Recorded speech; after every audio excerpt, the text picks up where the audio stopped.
Salam Bapak Ibu Saudara yang dikasih di dalam Tuhan kita Yesus Kristus. Malam hari ini kita bersama-sama kembali untuk merenungkan sebuah firman Tuhan, yaitu dari kitab Kejadian pasal 22 ayat 1 sampai ayatnya yang ke-9. Satu tema untuk kita renungkan malam ini yaitu kekuatan iman Abraham saat ia diuji. Saudara yang dikasih dalam Tuhan, saya yakin dan percaya semua kita pasti pernah mengalami ujian dalam hidup ini. Entah itu ujian yang sifatnya ringan, sampai pada ujian yang sangat berat. Mungkin pernah kita alami, saudara. Nah, kali ini dalam Alkitab, dalam kitab Kejadian, diberikan kita satu kisah yang sudah tidak asing lagi bagi kita, yaitu kisah tentang seorang tokoh perjanjian lama yang bernama Abraham. Nah, dia disebut sebagai bapa dari segala orang beriman, Bapak Abraham. Nah, saudara yang dikasih dalam Tuhan, ujian apa yang dihadapi oleh Abraham? Dalam nas ini diceritakan bahwa ujian yang dialami oleh Abraham adalah ujian yang tidak tanggung-tanggung, saudara. Ujian yang dialaminya adalah ujian yang cukup berat. Bahkan ujian ini mungkin tidak dapat kita mengerti secara akal sehat sebagai manusia biasa. Bagaimana tidak, Bapak Ibu? Ketika kita diberikan oleh seseorang sesuatu yang berharga, tetapi sesuatu yang berharga itu diambil dan diminta kembali, maka secara tidak langsung, secara manusiawi, kita akan memiliki reaksi yang atau tanggapan yang negatif, dan mungkin saja kita akan marah. Nah, saudara yang dikasih dalam Tuhan, ketika kita diambil kembali, maka seolah-olah pemberian itu hanya sekedar pemberi harapan palsu kepada kita. Nah, ini adalah ujian yang cukup berat yang dialami oleh Abraham dalam teks yang kita baca pada malam ini. Ia diberikan sesuatu yang sangat berharga dalam hidupnya, yaitu seorang anak. Saat itu Abraham diberi anugerah dari Tuhan, seorang anak pada masa tuanya bersama dengan Sarah oleh Tuhan. Namun saudara, sayangnya Tuhan meminta kembali apa yang diberinya yang berharga itu, yaitu anaknya yang bernama Ishak.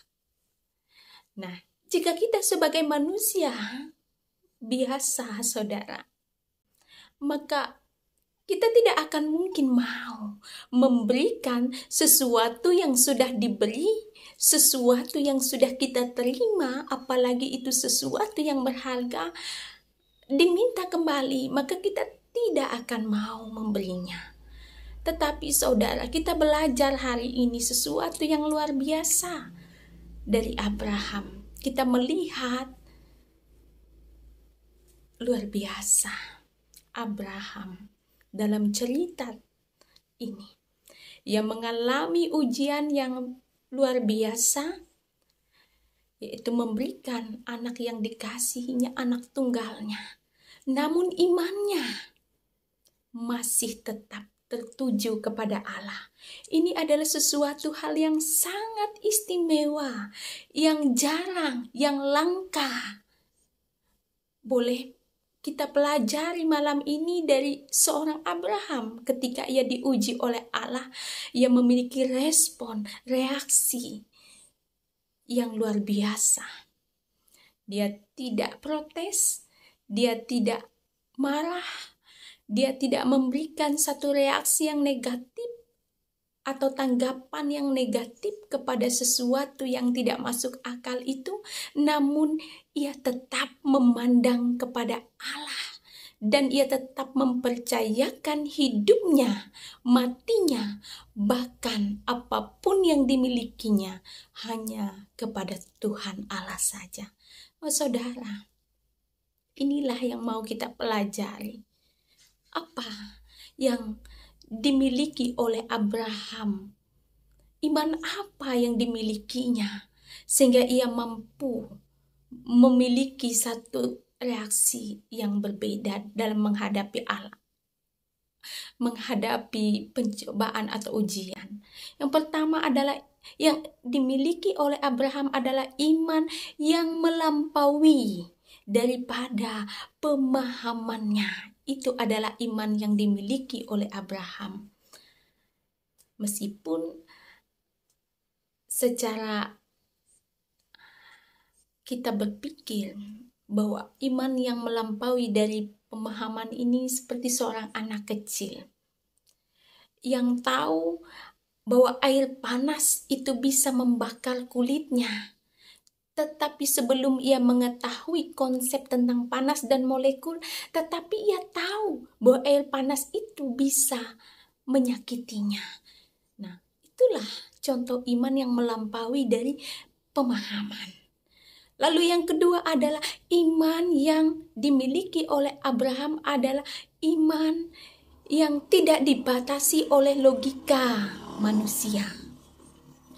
Sebab kalau kita melihat dalam teks ini, logika mengatakan ketika Abraham menyerahkan Ishak anaknya, secara logika Ishak pasti mati. Dan logikanya Abraham akan kehilangan anak satu-satunya untuk selama-lamanya. Namun Bapak Ibu Saudara, iman Abraham yang melampaui daripada logikanya ini. Abraham menempatkan imannya di atas logikanya. Saudara, ini yang tidak banyak dimiliki oleh banyak kita. Iman yang melampaui dari logika. Kita seringkali memiliki iman yang hanya sebatas logika saja. Lalu yang ketiga Bapak Ibu adalah iman yang diuji adalah iman yang kuat. Iman yang dimiliki Abraham adalah iman yang diuji. Iman yang tidak sembarangan. Iman yang tahan uji dan teruji. Sehingga menjadikan iman Abraham ini kuat. Pada awal, ia diperintahkan oleh Tuhan untuk meninggalkan tanah kelahirannya, tanah leluhurnya, menuju satu tempat yang tidak ia mengerti, tidak ia kenal, namun ia tetap mau, tetap tunduk, tetap taat kepada Allah. Berbagai macam ujian demi ujian sudah dialami oleh Abraham, sehingga ia menjadi seorang yang tahan uji, yang kuat. Seperti emas, kita perhatikan. Emas akan menjadi emas murni kalau emas itu harus melewati proses penempaan atau peleburan. Maka ia menjadi emas yang murni. Begitu juga dengan iman. Iman diuji, maka ia akan menjadi iman yang tahan uji. Lalu yang keempat adalah iman yang dimiliki oleh Abraham adalah iman yang melihat pada penyediaan Allah. Dikatakan dalam ayat yang ke-8 saat Abraham mengatakan pada ayat yang ke-8, Allah yang akan menyediakan anak domba baginya. Sebelum Abraham mempersembahkan atau mengikat anaknya Ishak di atas tempat bakaran itu, ia memiliki satu kepercayaan, satu iman dengan mengatakan kepada anaknya bahwa Allah akan menyediakan anak domba untuk korban bakaran baginya. Sesuai dengan imannya, Allah menyediakan anak domba sebagai ganti anaknya, bukan anak tunggalnya. Itulah Allah, saudara. Saudara, sejauh mana kita mengenal Allah sebagai Allah kita sampai hari ini? Sudahkah kita memiliki satu pemahaman iman yang kuat? Mari kita belajar dari Abraham. Tuhan Allah Bapa kami bersyukur malam ini kami boleh merenungkan firman-Mu. Lewat kebenaran firman-Mu hari ini, Tuhan, kiranya Engkau menganugerahkan kami hati seorang hamba dan telinga seorang murid, sehingga firman-Mu ini tidak berlalu begitu saja, namun dapat kami lakukan dalam kehidupan kami setiap hari. Amin. Salam.